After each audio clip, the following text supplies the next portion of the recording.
Mark Zuckerberg has had a couple of rough months, but he's planning a comeback. Even though his company's stock is down nearly 50%, he's not worried about it. See, Zuck is in a very unique position. Even though Meta has lost hundreds of billions of dollars in value since the peak of the Metaverse hype wave, they aren't taking their foot off the gas. Zuck is extremely motivated to build the Metaverse, and he knows it's not going to happen overnight. He has a chip on his shoulder right now, and if he can pull it off, he'll make every YouTube video about him struggling look ridiculous in hindsight. So what's his plan? Well, Zuck has a few tricks left up his sleeve, but let's start with artificial intelligence. If you ask a random person what technologies will be most important in the Metaverse, they will almost always say virtual reality. And that's not wrong. VR is going to be important, but a big part of the problem with VR right now is that there just isn't much to do once you put on a headset. The experiences aren't very immersive, and the amount of content is pretty meager. But AI can help here. We're still years away from massive virtual worlds being built automatically by AI, but there are dozens of small places where AI can speed up development and improve user experience. One of the big ideas underpinning this whole metaverse thing is the ability to move digital assets from one virtual world to another.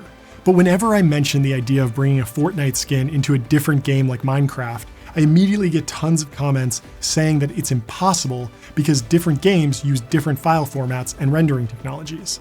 And that's true, but AI could make it a lot easier to translate assets from one system to another. That technology doesn't exist yet, but AI is already handling other translation tasks incredibly well. So well, in fact, that when Zuck hosted the most recent Meta AI event, translation was one of the main topics. Zuck is planning on spending $180 billion on the Metaverse, and a decent chunk of that is going to be used to develop advanced AI to make the Metaverse feel more immersive. We've all seen how important hand presence is in cinematic depictions of VR. The current Oculus touch controllers are pretty good, but you're never really fooled into thinking that your hands are actually there in the virtual world. It still feels like you're holding a controller. But Zuck and his team are working on ways to change that. Deep learning models are already getting pretty good at hand tracking, but the Meta AI team isn't stopping there. They recently developed a system called Reskin, which uses a deformable membrane with embedded magnetic particles to detect movement. As the hand moves, the magnetic signal changes. Then AI is used to interpret that signal and detect where the glove is making contact. None of that matters though unless you actually have a virtual world that you want to interact with.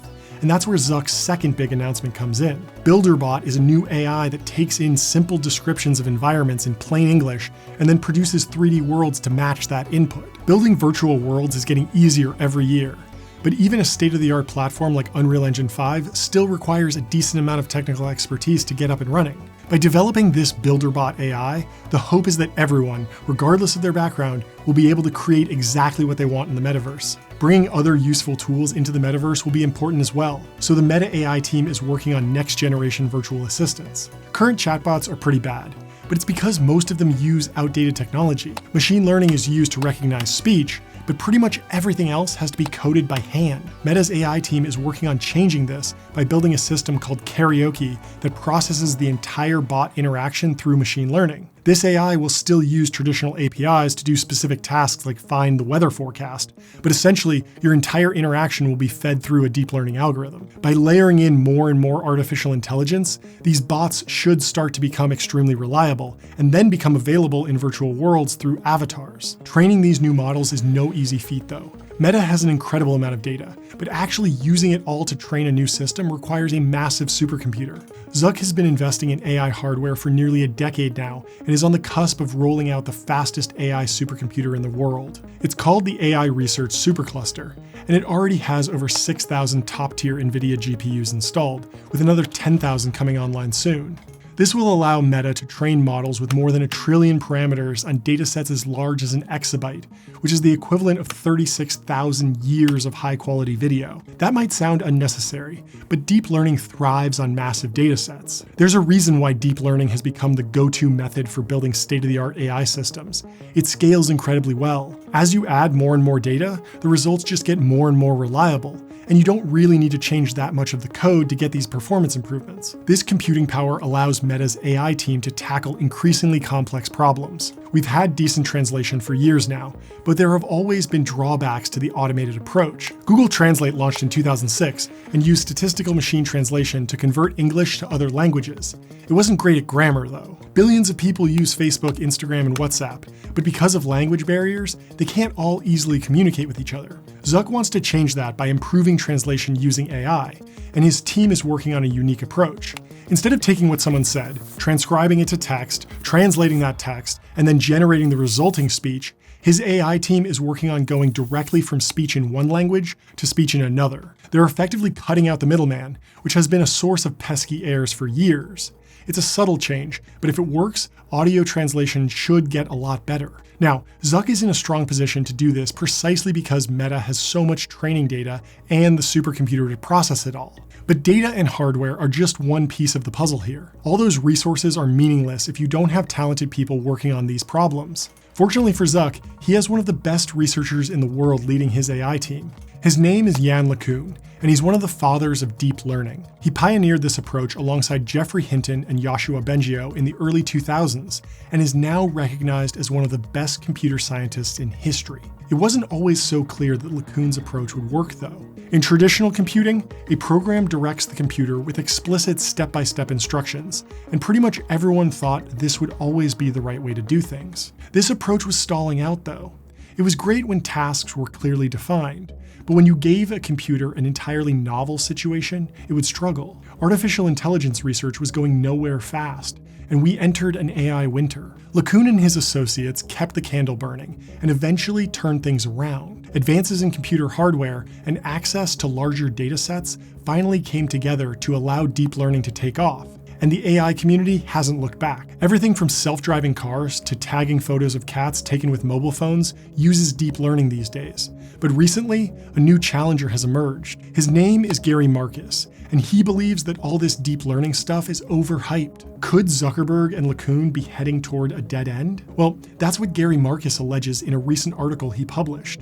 But why does he think that? Well, for one, in 2014, he founded an AI company that was built around a different model of AI development called symbol manipulation. The basic idea is that instead of giving an AI model a big pile of data and just letting it figure out the important connections, engineers code specific symbols to represent important details about the real world. Sounds good in theory, but things get a lot more complicated in practice. See, while it might be straightforward to hard code symbols for everyday objects like tables and chairs, you'll quickly run into problems as you try to scale up. With deep learning, going from 90% accuracy to 95% accuracy might require 10 times more data, but it probably won't require 10 times the amount of engineering effort. But getting that same performance improvement using symbol manipulation might actually require 10 times the amount of human effort.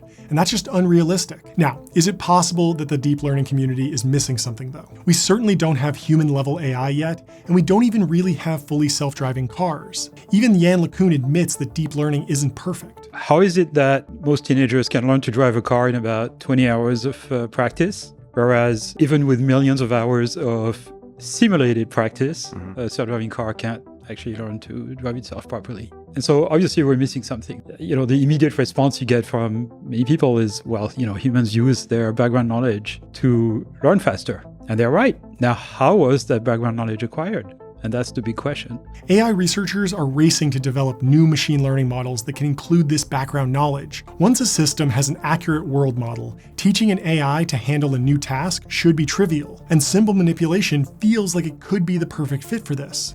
There's only one problem though. Across the board, deep learning is absolutely crushing symbolic models. Gary Marcus claims that deep learning is hitting a wall.